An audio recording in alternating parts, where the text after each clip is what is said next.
Najina min kulli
ورحمة الله وبركاته. بسم الله الرحمن الرحيم. الحمد لله رب العالمين، والصلاة والسلام على سيدنا ونبينا وحبيبنا وشفيعنا ومولانا محمد وعلى آله وصحبه أجمعين. اللهم صل وسلم وبارك على سيدنا محمد الفاتح لما أغلق والخاتم لما سبق ناصر الحق بالحق والهادي إلى صراطك المستقيم وعلى آله وأصحابه حق قدره مقدار عظيم. اللهم فرب اشرح لي صدري ويسر لي أمري واحلل عقدة من لساني يفقهوا قولي. اللهم رب زدنا علما وارزقنا فهما. اللهم ربنا فانفعنا بما علمتنا. ربي فقنا فق أهلانا. اللهم إني أعوذ بك من علم لا ينفع وقلب لا يخشع ودعاء لا يسمع وأعمال لا يرفع. اللهم أغننا بالعلم وزينا بالحلم وأكرمنا بالتقوى وجملنا بالعافية. صلى الله على سيدنا محمد والحمد لله رب العالمين. رب اغفر لنا ولوالدينا آمين. Alhamdulillah, dengan nikmat dari Allah Subhanahu wa taala, karunia yang teramat besar buat kita pada subuh ini. Allah memberikan kepada kita kebaikan, termasuk orang-orang yang didoakan oleh Rasulullah sallallahu alaihi wasallam. Karena setiap ba'da subuh Rasulullah sallallahu alaihi wasallam selalu berdoa buat orang-orang yang menjalankan subuh berjamaah. Lalu ia teruskan dengan melakukan aktivitas, dan pada hari ini aktivitas kita dalam aktivitas tambahan yang mudah-mudahan Allah dan Rasulnya mendoakan kita. Allah mengabulkan doa-doa kita, hajat kita, niat kita. Yang sakit Allah angkat penyakitnya, yang bermasalah Allah selesaikan masalahnya, yang lagi sempit rezeki Allah lapangkan rezekinya, yang dalam keadaan jualan, bisnis, berdagang Allah mudahkan, Allah lancarkan. Allah Subhanahu wa taala kabulkan cita-cita hajatnya. Salawat serta salam marilah kita selalu sanjungkan kepada junjungan kita, kecintaan kita, Sayyiduna wa Habibuna wa Syafi'una wa Maulana Muhammad. Ya Rasulullah, salamun alaik ya Rafi'a syani wa darani. Ya Rasulullah, salamun alaik ya Rafi'a syani wa darani. Ajwatayi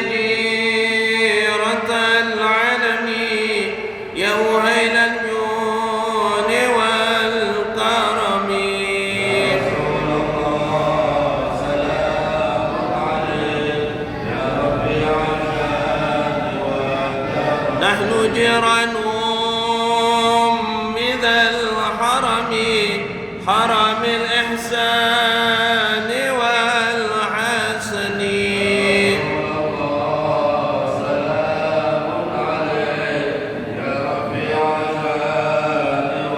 نحن من قوم به سكنوا وبه من خوفهم آمنوا.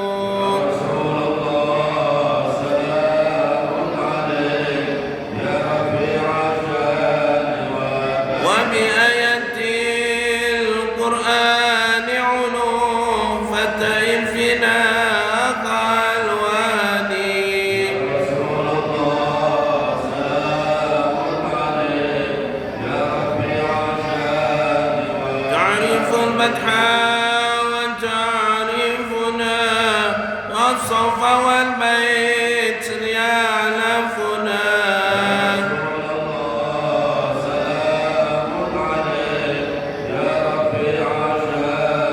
رب فانفعنا بما ببركاتهم واهدنا الحسنى بحرماتهم.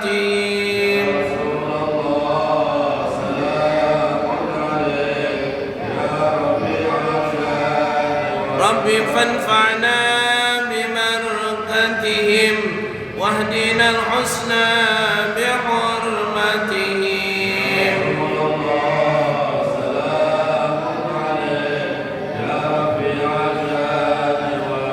وامتنا في طريقتهم ومعافاة من الفتن.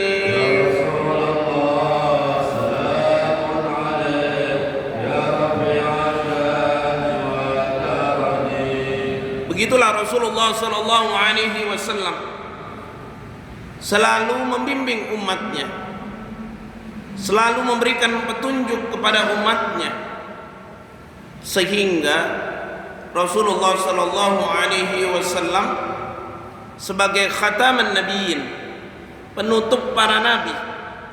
Tidak ada nabi selain Nabi Muhammad yang terakhir.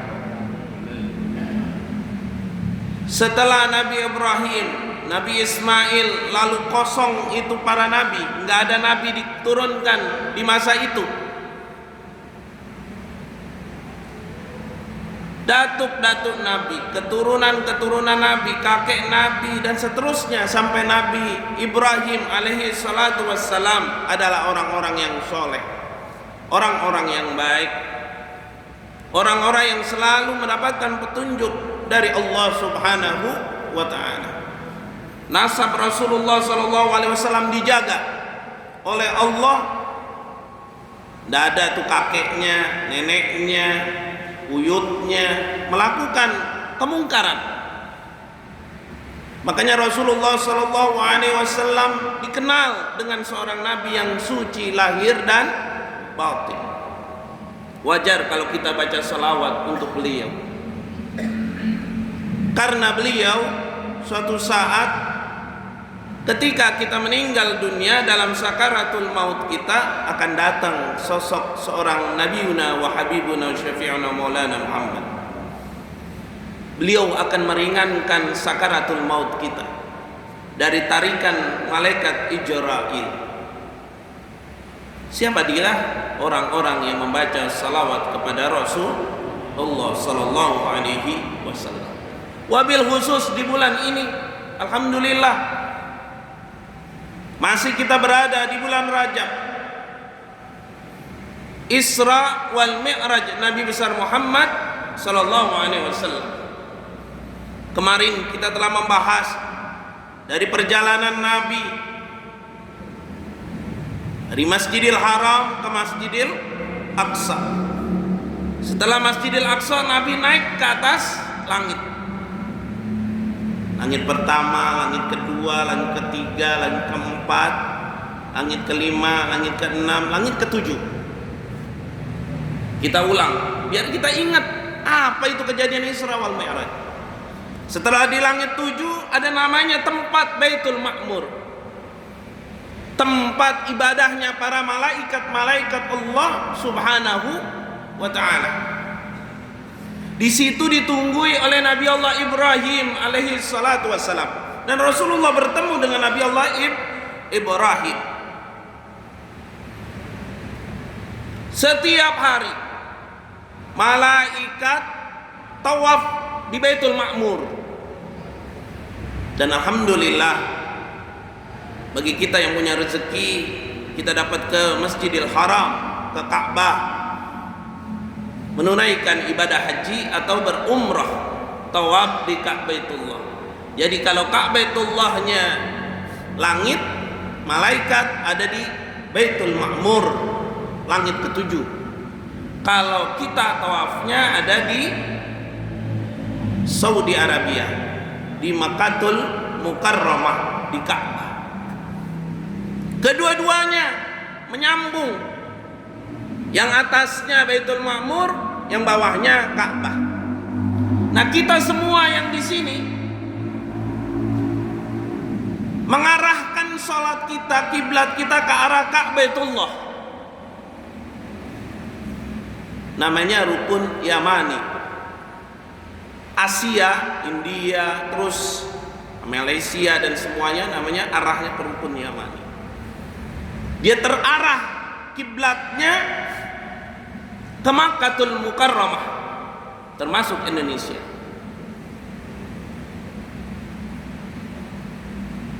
Setelah di Baitul Ma'mur, Rasulullah sallallahu alaihi wasallam naik lagi ke Sidratil Muntaha.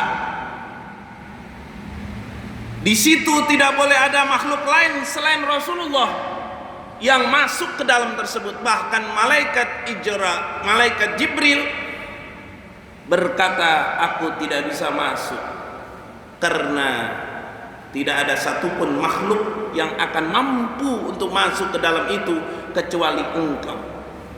Kalau aku masuk, maka aku akan terbakar. Di Sidratil Muntaha itulah Rasulullah sallallahu alaihi wasallam dapat tugas menunaikan sholat 50 kali. Lalu Allah menyuruh Rasulullah menjadi 5 kali. An Anas bin Malik radhiyallahu anna Rasulullah sallallahu alaihi wasallam qala furidat alayya salawatul lailatu usriya bi fa furidat khamsina salatan thumma nuqirat hatta ju'ilat khamsan. An Anas bin Malik radhiyallahu anhu, dari Anas bin Malik. Hadis ini hadis sahih, muttafaqun alaih, artinya hadis yang memang sudah menjadi hadis setelah Al-Quran, dialah muttafaqun alaih, yang sahihnya oleh Imam Bukhari, Imam Muslim dengan sanad yang jelas. Anna Rasulullah sallallahu alaihi wasallam, bahwasanya Rasulullah sallallahu alaihi wasallam qala, bersabda, furidat alayya salawatu lailata usriya bi, salat diwajibkan atasku pada malam aku diperjalankan, Isra wal Mi'raj. Fa furidat khamsina salatan, maka diwajibkan 50 kali salat, 50 waktu salat. Waduh, 50 waktu salat, bagaimana ceritanya? Bukan 50 rakaat, 50 kali. Gimana kita ceritanya nih? Salat 50 kali, Bang. Insya Allah. Kapan ganti bajunya? Kapan mandinya? Kapan bisnis dagangnya? Summa nuqifat hatta ju'ilat khamsan, kemudian dikurangi hingga dijadikan 5 kali sholat. Alhamdulillah, 5 kali sholat. Johor, terus asar, maghrib, isya, subuh. 5 kali aja banyak yang kurang, kelewat. Bagaimana 50 kali? Ya. Makanya ada hadis Nabi, Bang Rosim, ada hadis Nabi. Begitu Rasulullah di Sidratil Muntaha dapat tugas 50, lalu turun. Setiap turun ke langit, Rasul mampir lagi ke nabi-nabi. Salah satunya ke langit ke-6. Penunggunya di situ ada Nabi Allah Musa alaihissalam. Berdialoglah dalam hadis itu. Ngomonglah itu Sayyidina wa Habibuna wa Syafi'ana Muhammadin sallallahu alaihi wasallam dengan Nabi Allah Musa. Inti dari itu Nabi Musa katakan, umatku besar, kuat, umatmu kecil, lemah. Ya, kita kan bentar-bentar puyeng, bentar-bentar sakit, bentar-bentar budek, bentar-bentar lamur, bentar-bentar nih. Nabi Musa umatnya enggak, kuat-kuat, hebat. Kita ini bentar-bentar sakit, begitu kalau bahasa kitanya mungkin. Kamu bisa melaksanakan 5 kali. Bukan berarti Rasul naik lagi ke atas lalu berdialog dengan Allah, ya Allah kurangin 5, enggak begitu. Allah Maha tahu. Ketika dialog itu terjadi dalam hadis, baru Rasulullah SAW diperintah oleh Allah untuk menunaikan sholat 5 kali. Habis itu turun. biar detail nih, kita tahu jadinya naik sini, habis itu turun kemana? Ke bumi lagi, beduk subuh nyampe, begitu, beduk subuh nyampe. Hadisnya an Aisyah radhiyallahu anha qalat,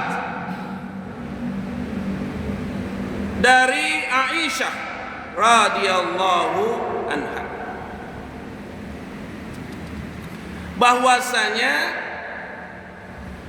lamma usriya bin Nabi sallallahu alaihi wasallam ilal Masjidil Aqsa, ketika Nabi diperjalankan pada malam hari Masjidil Aqsa, ya, naik dari Masjidil Haram ke Masjidil Aqsa.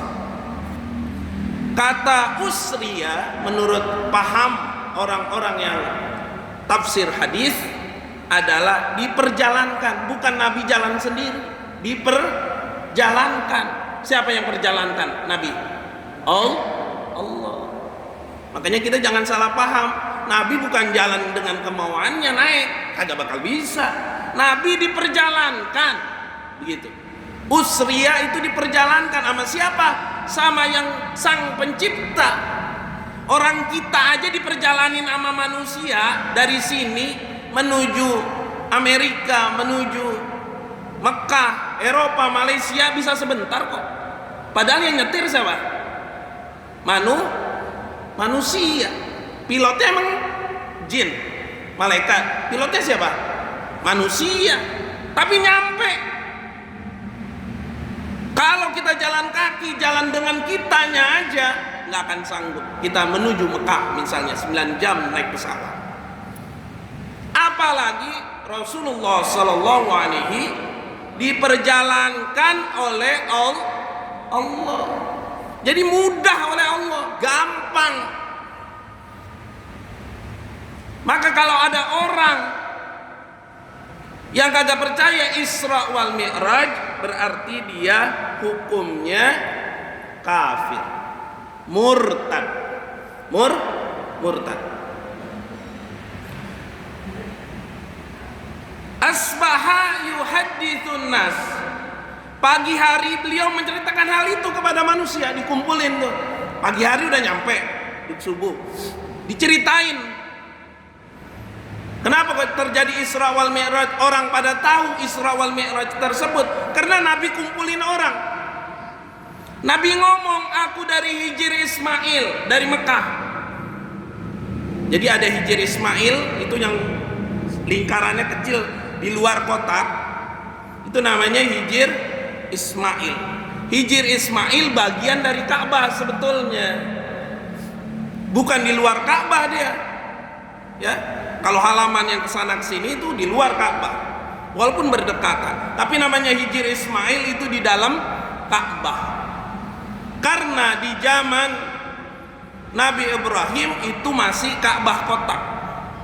Setelah di zaman Nabi Ibrahim meninggal, Ismail meninggal, dibangun pelan-pelan oleh datuk-datuknya Rasulullah SAW. Kekurangan dana, maka diperkecil. Begitu maksudnya.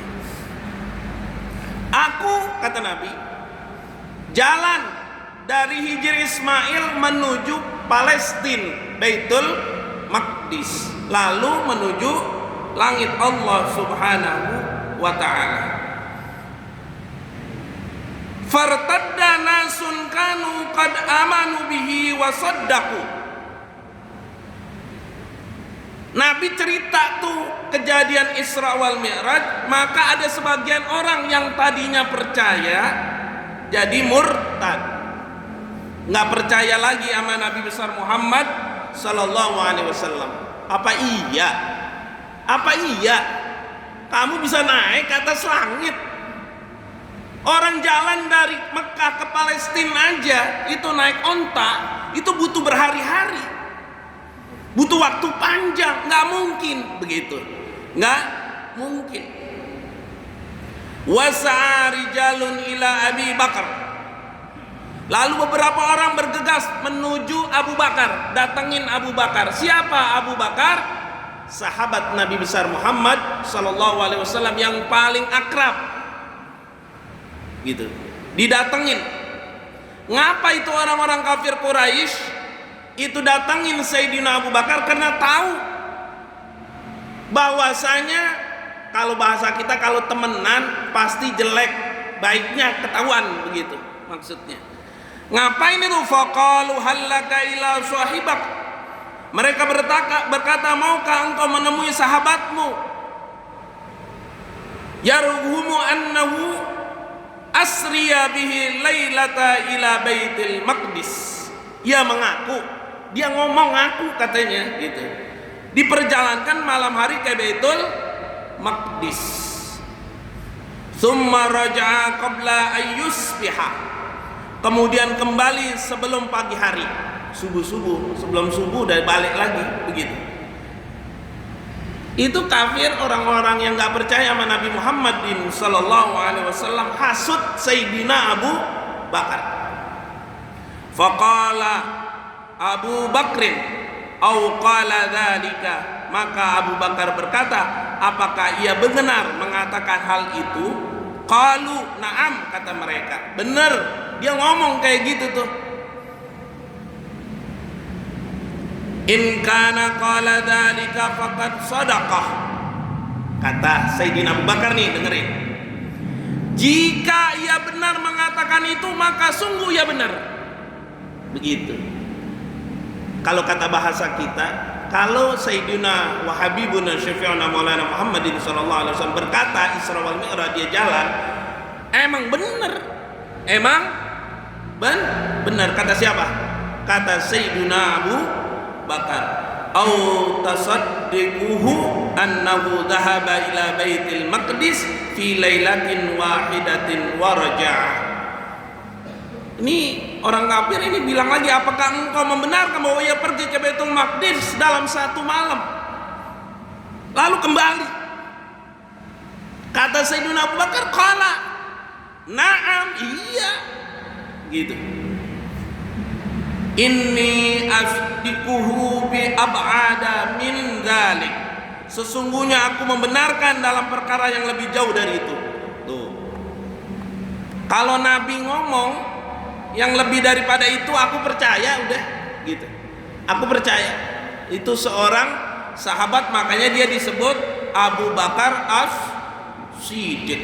Mengapa? Karena orang yang pertama kali membenarkan Nabiuna wa Habibuna wa Syafi'una wa Maulana Muhammad. Dia yang benerin pertama kali tentang perkataan Isra wal Mi'raj. Di dalam hadis Nabi besar Muhammad sallallahu alaihi wasallam an Anas bin Malik radhiyallahu anna Rasulullah sallallahu alaihi wasallam lamma kadabani Quraisy qumtu fil hijr faja'ala Allah li Baitil Maqdis.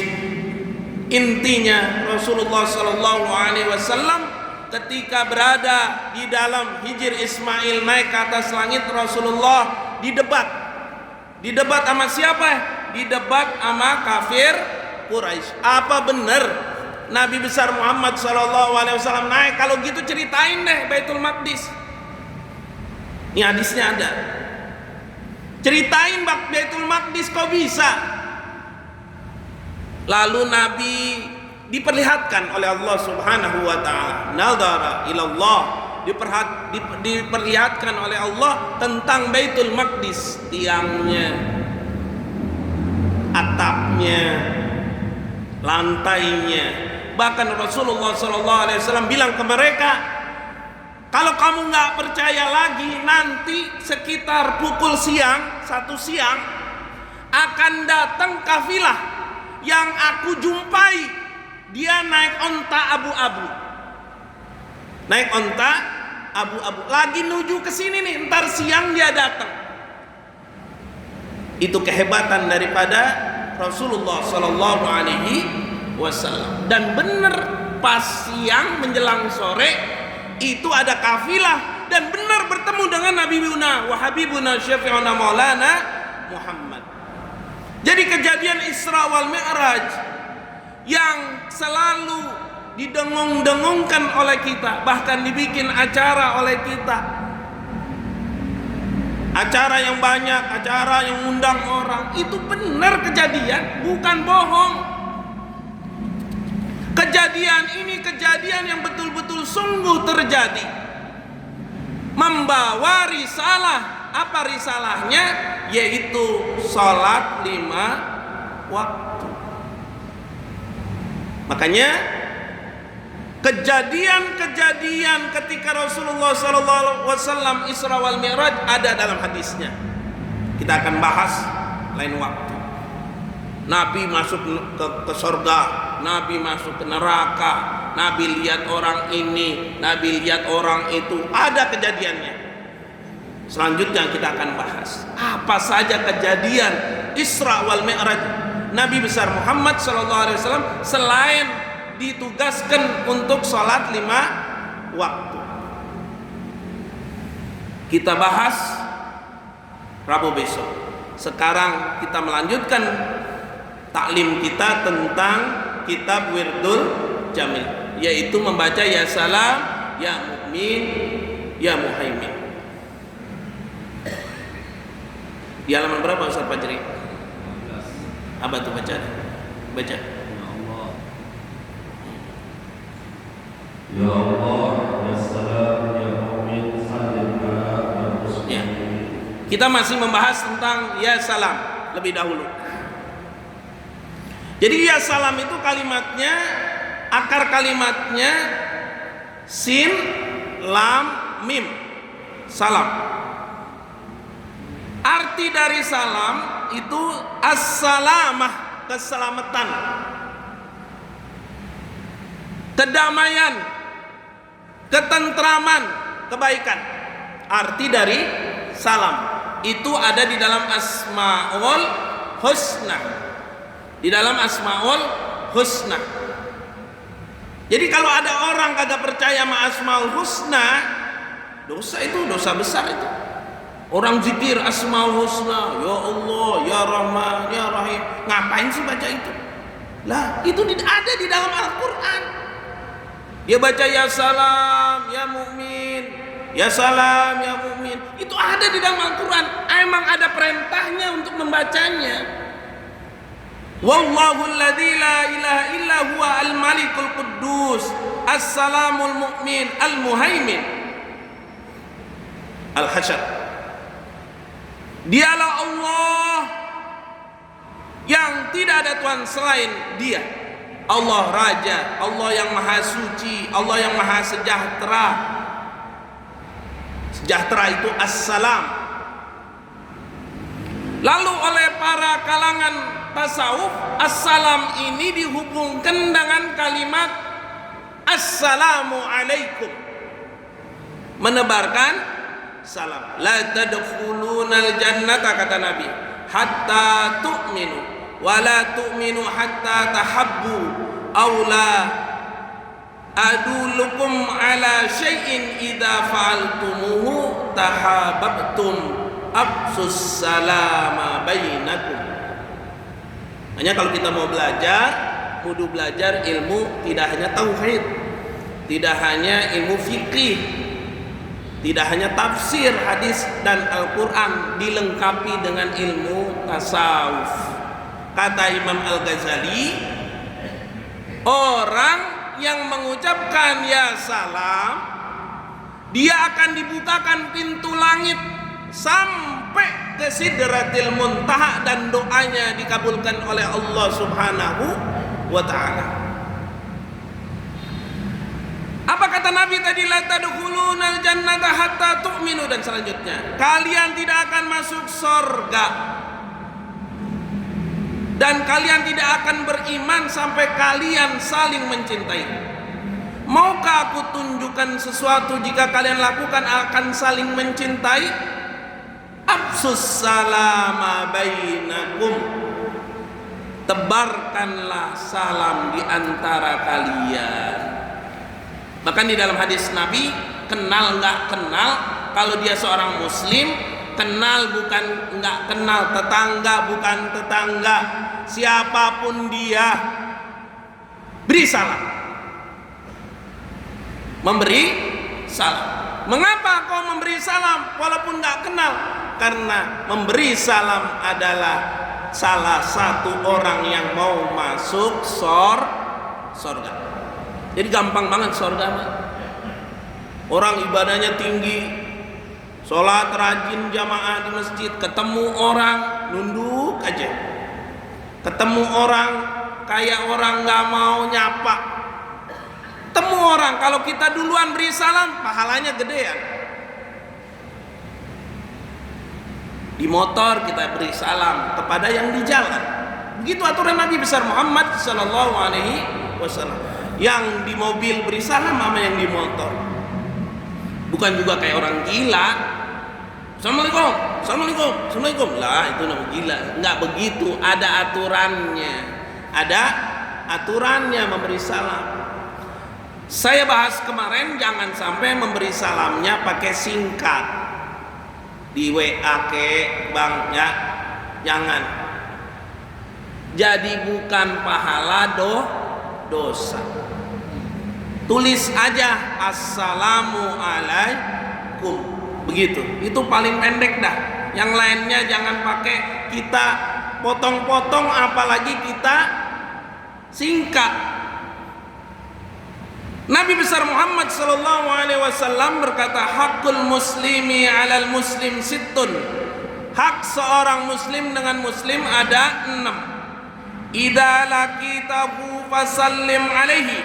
Apabila engkau bertemu dengannya maka ucapkan salam. Assalamualaikum. Kita jawab waalaikumsalam. Itu yang pertama.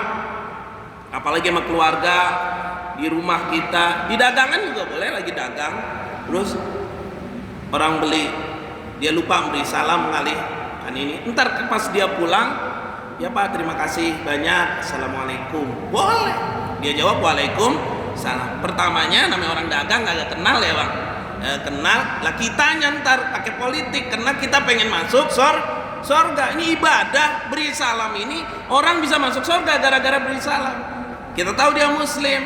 Ntar kalau dia mau pulang, udah bang, makasih banyak. Iya bu, makasih banyak pak, makasih banyak. Assalamualaikum pak bu. Tadi dia jawab pasti waalaikumsalam. Jadi bagaimana cara kita untuk memberi salam agar kita bisa tebarkan salam, karena menebarkan salam salah satu masuk surga. Yang kedua, wa idza da'aka fajibuh.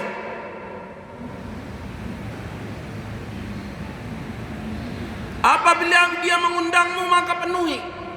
Apabila undang penuhi. Aduh, penting ini, kita jangan sampai kita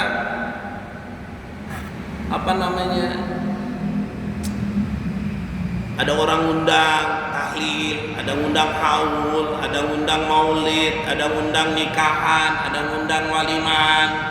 Kita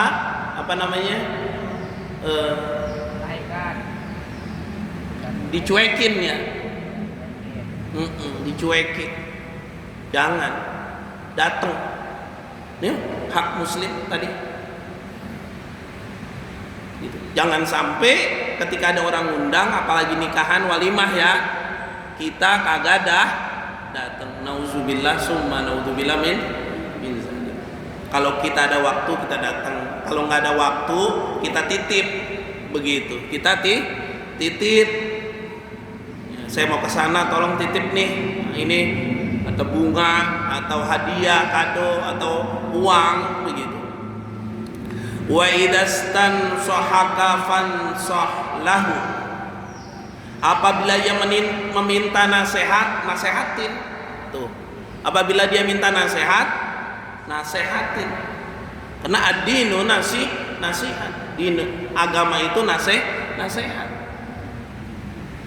Walaupun kita nggak punya ilmu, bang saya lagi ada masalah, bang begini, nasehatin.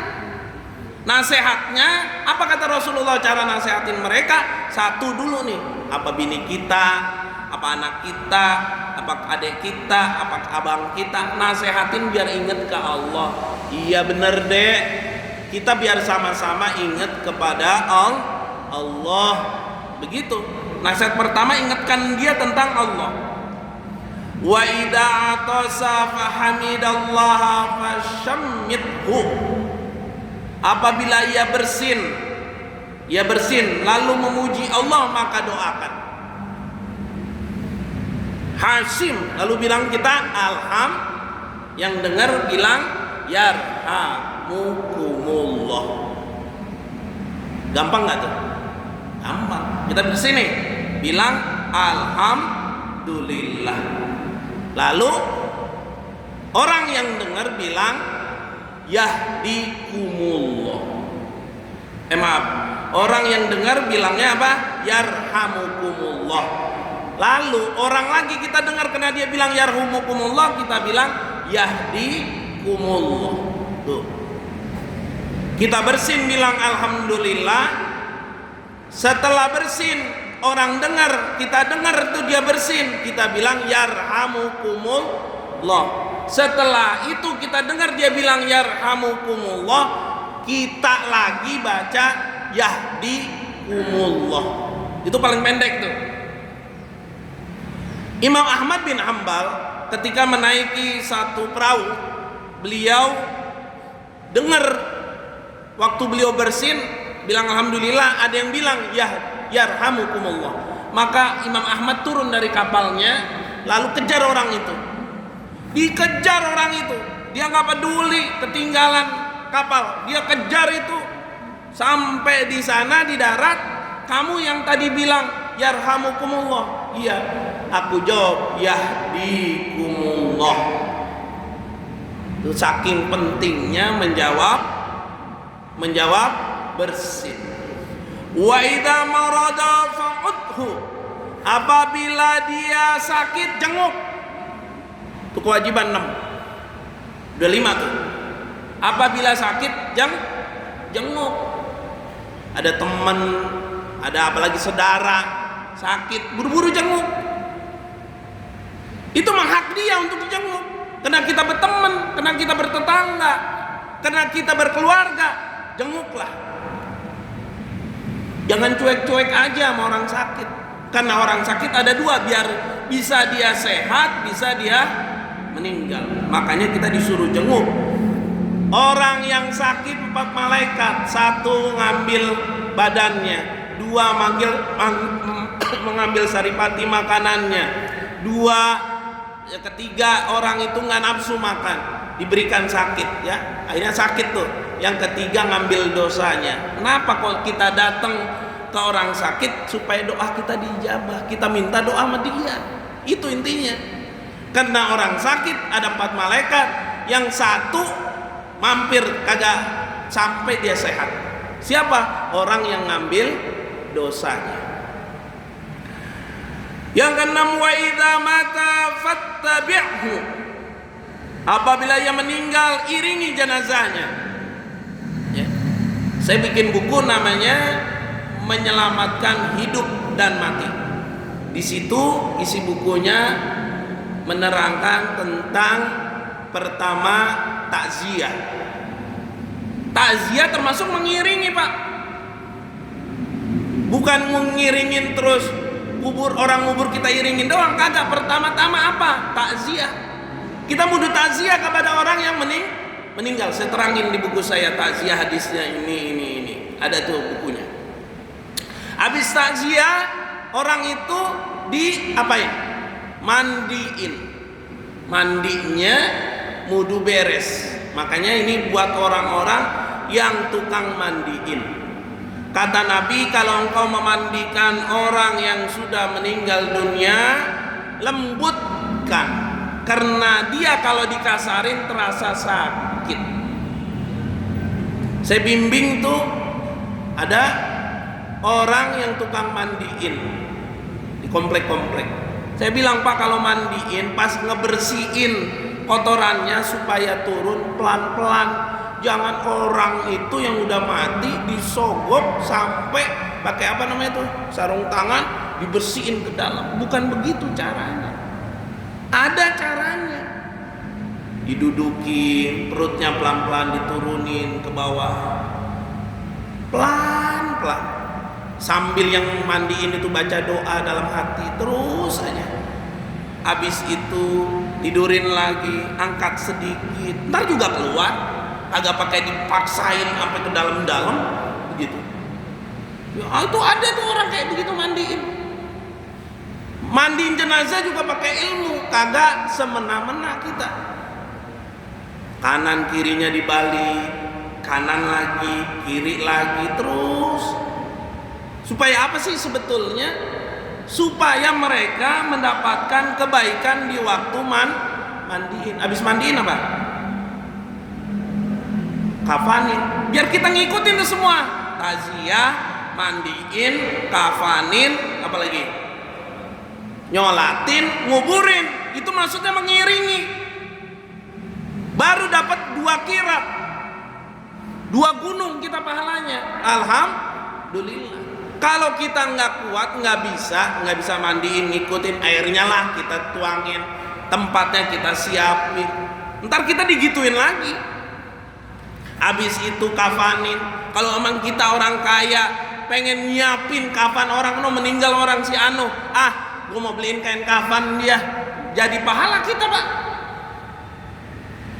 Sedekah kain kafan.